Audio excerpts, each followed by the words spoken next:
Welcome back, downloads. So today I will start off by saying I owe you all an apology. I have not had time to properly prepare the service that I had intended to do today. So what you're getting is essentially what I could cobble together with everything else that was going on, and I owe you better than that, right? So bear with me. I'm not going to keep this long. I didn't even have time to grab my robes, minus this one, which was already here. And I did not have time to prepare or plan or prep this. So we're just going to go through it rapid style, and I'm going to hope that things come out for the best. Also, I'm not in the best state or the best place mentally, so that may come out too. I hope it won't, but I apologize in advance if it does. All right, so what we're going over today is, we talked about, so we're still on the paramitas, right? We're still on which realm goes with which, and we've made it through the heavenly realms, we've made it through the Ashura/Deva realm, we've made it through the hungry ghosts last week. This week we're doing the hells, which, ironic, isn't it? That I would be in such a terrible state today. I'm in a kind of a hell of my own. We'll deal with that though. So, how do you deal with the hells? What's wrong? What did we say was wrong in the hells? Was it something about torment, like doing the wrong thing will get you bad results, that kind of thing? I think it was. I could be wrong. Maybe I'm wrong. But I'm pretty sure that hell, at least in terms of what it is supposed to look like traditionally. And don't get me wrong, I really wanted to do something on the Earth Store Bodhisattva from the Mahayana side of the house, because her whole sutra, contains an entire chapter on nothing but all of the different hells, right? You go to Thailand, there's actually, I kid you not, there's a theme park devoted to all the hells. It's kind of like Disneyland on acid meets, this is all your bad decisions you could possibly make, right? It's there for a good purpose, right? So it's there to show you what not to do, because you'll go to these, because you'll be in this state by doing this, right? So it's a good place, but it's so incredibly bizarre, right? Theme park devoted to hell. Wow. Anyway, so you get to hells because you're not doing the right thing, because you're not observing morality, because you're not being a good person, because you're not doing what you should be doing, which is being moral, being ethical, having compassion, having kindness, right? So how do you avoid the hells? How do you negate that? How do you kind of counterbalance all of this stuff that could happen because you're doing the wrong thing? Well, the answer is simple. You do the right thing, right? And every single time we do the chanting, right? Every single time we do the chanting, you will hear, as we, both at the beginning chanting and at the ending chanting, where we go over the first 5 precepts, right? The 5 lay precepts that all lay persons following the Buddha's teaching are supposed to follow, are supposed to endeavor to follow, right? And as we do that, we are beginning to perfect ourselves in the sense of morality, in the sense of sila, which is what the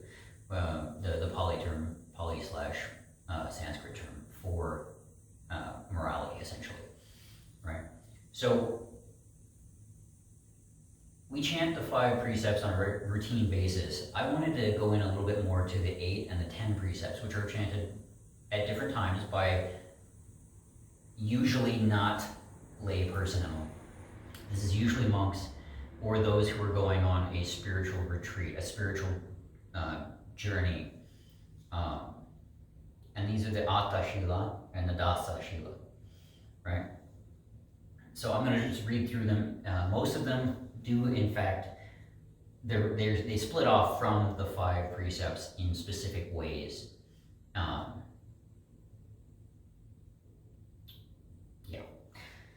So The 8 precepts.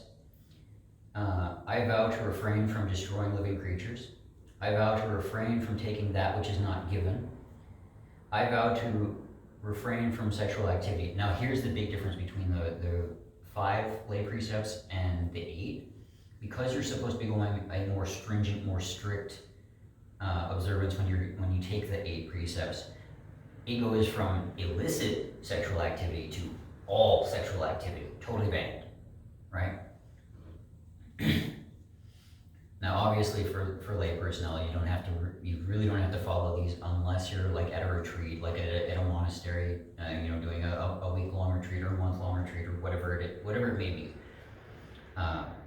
In your typical day-to-day life, especially if you are in a relationship, as long as you do it within certain bounds, still okay. At a retreat center, not okay, right? So I vow to refrain from incorrect speech, aka lying. I vow to refrain from intoxicating drinks and drugs which lead to carelessness. I vow to refrain from eating at the forbidden time, aka afternoon, right? Because traditionally monks don't eat in the afternoon. All of their food, they go on their alms round in the morning, and then they bring the food back and they prepare it and they eat it. And that's before noon. After that, it's all practice time, right? So you get all your nutrients in the morning, you do all your practice all throughout the day, boom, everything's good. And obviously as a lay person, you don't have to follow this, right? You eat when you need to eat. Yeah. I vow to refrain from noting that this is also at a retreat, right? I vow to refrain from dancing, singing music, going to see entertainments, wearing garlands, wearing perfumes, and beautifying the body with cosmetics. Don't feel like you have to do all of these on a day-to-day basis. Would it be good? Probably. Do you have to? No, right? This is specifically for retreats, and specifically for the Uposatha. And then the last one, which I've always loved, it makes sense in the context of monks not having worldly desires, not having worldly goods. I vow to refrain from lying on high or luxurious beds. So for those of you with that memory foam, pillow top, ultra soft, whatever it is, bed, not on a retreat, you don't. Right, and that again, it really just goes back to you need to be humble, you need to be down to earth, you need to be living outside of the comfort that this would provide, right? Because being a monk or being a nun, that ain't comfortable, right? You have to give up a lot of stuff to do that, and this is one of those things.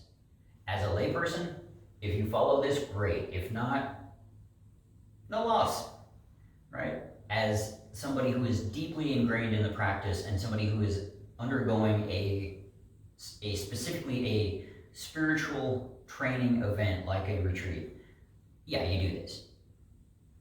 Normal day-to-day stuff, no, don't worry about it. Right? Okay, the 10 precepts now, which are basically the 8 precepts, except one of them is split in half and then there's another one added.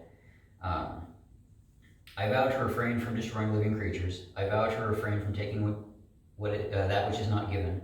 I vow to refrain from sexual activity. I vow to refrain from incorrect speech. Okay. I vow to refrain from intoxicating drinks and drugs which lead to carelessness. I vow to refrain from eating at the forbidden time, so afternoon. I vow to refrain from dancing, singing, music, going to see entertainments. This is where the split happens. I vow to refrain from wearing garlands, using perfumes, and beautifying the body with cosmetics. I vow to refrain from lying on a high or luxurious bed, or beds. I vow to refrain from accepting gold and silver. And this one, so the 10 precepts, so you see basically the 3 different levels here, right? You have your typical layperson who believes in what the Buddha taught but can't necessarily live the monastic life. Then you have the spiritual practitioner who is undergoing these practices and is doing so in a very serious manner. And then you have the basics. So the 10 precepts are the basics for novice or for novice monks and novice nuns, right? So those who are just beginning their time in the temple as a permanent thing, right? This is the start. They have a full total of monks, it's 227, nuns it's like 300 and some. Total rules that they have to follow, and these 10 are the basis for that. Do you as a layperson have to follow these? No. Should you follow any of them that you possibly can? Yes. But don't feel like you have to do all of them perfectly, right? That's the whole reason for the perfection of morality, the sila paramita, right? Is because you should try, and you should keep working at it and keep trying and keep perfecting and keep making those efforts little bit by little bit, right? To carve away all of the unnecessary stuff so that you get the Buddha image, so that you get the Buddha statue from, you know, the rock or the piece of wood or the piece of clay, whatever it is, right? You have to continually take a little bit off, take a little bit off, take a little bit off, perfect yourself in that way. And eventually you'll reach the goal. It's not easy and it's not fast, granted. Okay, so I also wanted to bring up a couple of other things that I think were kind of important, and these you can find actually you can find all of these on Access to Insight or other places as well. The Mahayana Precepts are going to be slightly different than the Theravada side of the house, but they're largely similar, right? So we're going to go over a couple of very short passages, and then I'm going to call it a day because, like I said, I didn't have time to plan or prepare this. So I don't really have that much to think of, or to say, because I didn't have much time to think about it. And again, I apologize for that. So we're going to go over the 5 blessings from the Deacon Nikaya, and the rewards of virtue from the Anguttara Nikaya. So first, the 5 blessings. 5 blessings, householders, aka lay people, accrue to the righteous person through his practice of virtue, Shila. Great increase of wealth through his diligence, a favorable reputation, a confident deportment without timidity in every society, be it that of nobles, Brahmins, householders, or ascetics, a serene death, and the breakup of the body, rebirth in a happy state, in a heavenly world. So just by practicing the 5 lay precepts as a start, right? These are what you can expect. These are the things that you can expect from engaging in that practice. And that's kind of key, because the Buddha is laying out, this is what you do to get these good things, right? Most importantly, probably, is a confident deportment without timidity in every society, regardless of who that is, right? Although I do still like a serene death. That one, I'm kind of partial to that one. I'm kind of hoping for it eventually. But the main point again is, you, by doing this stuff, by doing these things, by observing these precepts, observing these sort of training rules, as it were, you become a better person, and this is what you can expect, right? These are the kinds of things that you can expect from doing that. I mean, yeah, you're going to get the spiritual benefits of it as well, but you can also expect this, right? And that's some pretty good stuff. So onwards to the rewards of virtue, and this is basically a kind of a shortened paraphrase conversation between Ananda and the Buddha, right? So what, O Venerable One, is the reward and blessing of wholesome morality? And this is really, it's a back and forth. The Buddha is, Ananda asks a question, Buddha answers. Ananda asks a question, Buddha answers. What, O Venerable One, is the reward and blessing of wholesome morality? Freedom from remorse, Ananda. And of freedom from remorse, joy, Ananda. And of joy, rapture, Ananda. And of rapture, tranquility, Ananda. And of tranquility, happiness, Ananda. And of happiness, concentration, Ananda. And of concentration, vision and knowledge according to reality. And of the vision and knowledge according to reality, turning away and detachment, Ananda. And of turning away and detachment, the vision and knowledge with regard to deliverance, Ananda.